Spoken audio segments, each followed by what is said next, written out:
ဖေဝါရီလ28ရက်နေ့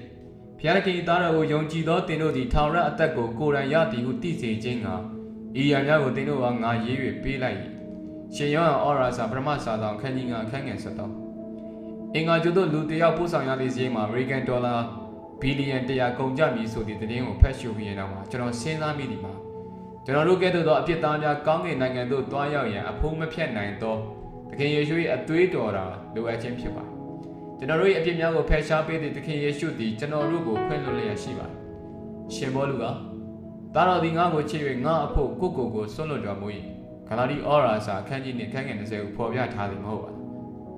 ယခုတွင်တင့်တဲ့ဖြင့်ဤစာသားလေးကိုအချိန်ယူ၍ရွတ်ဆိုကြည့်စေလိုပါတယ်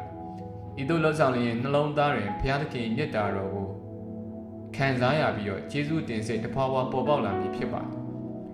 ကြိုးစားကြည့်စေလိုပါတယ်တမန်ကျမ်းစာလာဂရိတော်မှာ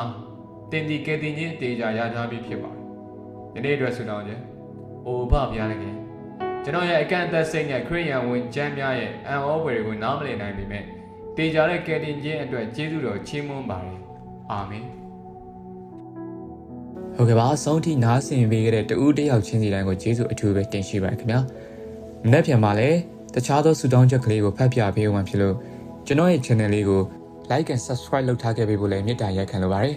အားလုံးကိုကျေးဇူးအထူးပဲတင်ရှိပါတယ်နောက်ရက်တွေမှာပြန်တွေ့ပါအောင်ခင်ဗျာ